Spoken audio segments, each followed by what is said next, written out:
Hospital में एक ये बात तो बड़ी देखी गई है कि बीवियां अपने शौहरों का बड़ा ख्याल रखती है। इतनी कॉमन है बात कि अब इस बात पे कोई ऐसा ध्यान ही नहीं देता। अगर आप किसी डॉक्टर से पूछें तो हमने ऐसे ऐसे मिसाली लोग देखे होते हैं जिनके बारे में सोच सोच के हमें खुद ही बहुत खुशी होती है। तो मैंने सोचा क्यों ना मैं आज एक किस्सा आप लोग से शेयर करूं। बात है एक मियाँ बीवी की।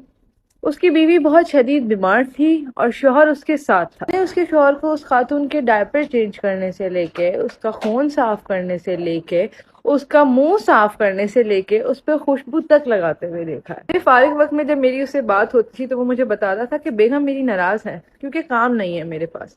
बस खुदा ताला मुझे इसको वापस कर दे, मैं इसकी मर्जी का काम ढूंढूंगा। जब उसके जिस्म से खून निकालने के लिए आते थे तो उसका शौहर आराम से कमरे से बाहर चला जाता था।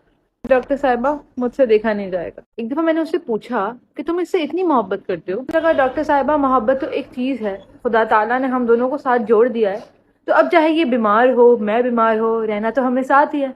क्यों ना हंसी खुशी एक दूसरे की खिदमत कर ली जाए। मैंने एक बात सीखी कि सोसाइटी की बंदिशों को, उनकी बातों को, उनके रूल्स और रेगुलेशंस को अपने हसीन रिश्तों के बीच में मत आने दें। अगर किसी बाप को सोसाइटी बेटियों का ताना देती है तो इसका मतलब ये नहीं कि आपको अपनी बेटियों से नफरत करनी है। अगर सोसाइटी आपको जोड़ों का गुलाम कहती है तो इसका मतलब ये नहीं आपको आपकी बीवी से नफरत करनी है। अगर कुछ फेमिनाजीज मर्दों को बहुत ज्यादा बुरा कहती हैं तो जरूरी नहीं है कि आपको आपके शौहर से नफरत करनी है।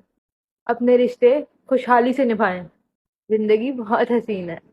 हॉस्पिटल में एक ये बात तो बड़ी देखी गई है कि बीवियां अपने शौहरों का बड़ा ख्याल रखती है। इतनी कॉमन है बात कि अब इस बात पे कोई ऐसा ध्यान ही नहीं देता। अगर आप किसी डॉक्टर से पूछें तो हमने ऐसे ऐसे मिसाली लोग देखे होते हैं जिनके बारे में सोच सोच के हमें खुद ही बहुत खुशी होती है। तो मैंने सोचा क्यों ना मैं आज एक किस्सा आप लोग से शेयर करूं। बात है एक मियाँ बीवी की।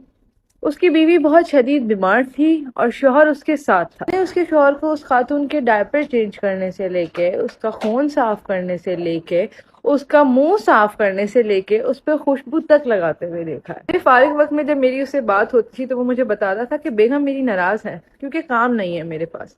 बस खुदा ताला मुझे इसको वापस कर दे, मैं इसकी मर्जी का काम ढूंढूंगा। जब उसके जिस्म से खून निकालने के लिए आते थे तो उसका शौहर आराम से कमरे से बाहर चला जाता था।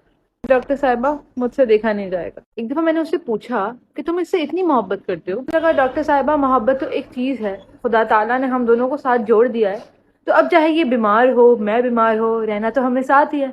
क्यों ना हंसी खुशी एक दूसरे की खिदमत कर ली जाए। मैंने एक बात सीखी कि सोसाइटी की बंदिशों को, उनकी बातों को, उनके रूल्स और रेगुलेशंस को अपने हसीन रिश्तों के बीच में मत आने दें। अगर किसी बाप को सोसाइटी बेटियों का ताना देती है तो इसका मतलब ये नहीं कि आपको अपनी बेटियों से नफरत करनी है। अगर सोसाइटी आपको जोड़ों का गुलाम कहती है तो इसका मतलब ये नहीं आपको आपकी बीवी से नफरत करनी है। अगर कुछ फेमिनाजीज मर्दों को बहुत ज्यादा बुरा कहती हैं तो जरूरी नहीं है कि आपको आपके शौहर से नफरत करनी है। अपने रिश्ते खुशहाली से निभाएं, जिंदगी बहुत हसीन है।